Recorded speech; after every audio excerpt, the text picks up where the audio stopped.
words e pluribus unum, from many one. And that saying comes from Cicero of ancient Rome, who said, and I quote, now this isn't Michael Curry now, this is Cicero. Right. When each person loves the other as much as he loves himself, then it becomes possible for many to become one. The words for that, e pluribus unum. Cicero, that is the foundation of this democracy in this country. When we learn to love others as much as we love ourselves, then we will make of this society a beloved community that will really be a shining city on a hill. Don't you give up, brother, and don't get weary. I know our time with you is limited. I do want to read one more excerpt from the book, though. You also write, quote, "My father once blurted out to me in a moment of exasperation with a 13-year-old, you know, the Lord didn't put you here just to consume oxygen." He was right.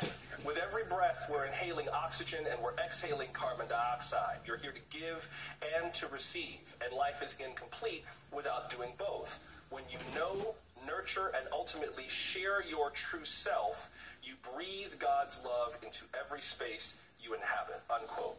Before I have to let you go, can I ask you just about the practical work of talking about that sharing of our true selves, especially in a world where more people are sharing digitally and virtually, and in a nation that statistically is less and less religious, where more Americans are saying they either don't connect with organized religion, don't trust organized religion, don't know what to think, and so I'm just kind of spiritual as a person.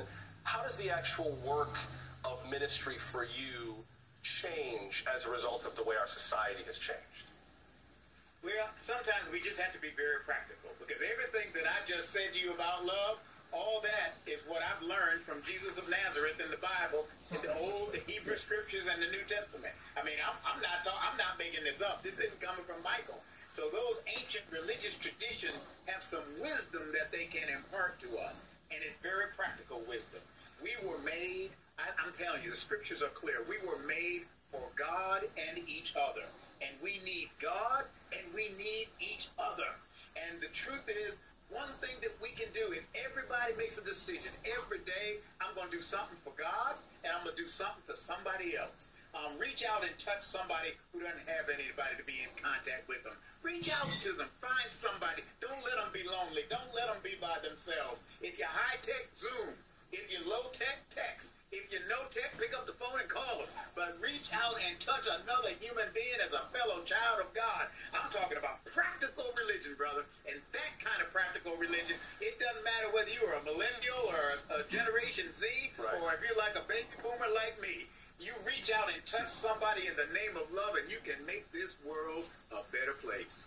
I know there are many different people in our audience who have different views about God, but I know that at a time with COVID-19 and the pandemic keeping so many people apart, I think the idea of reaching out to someone, especially now, that I think will trigger some thoughts for folks. The book is called Love is the Way, Holding on to Hope in Troubling Times.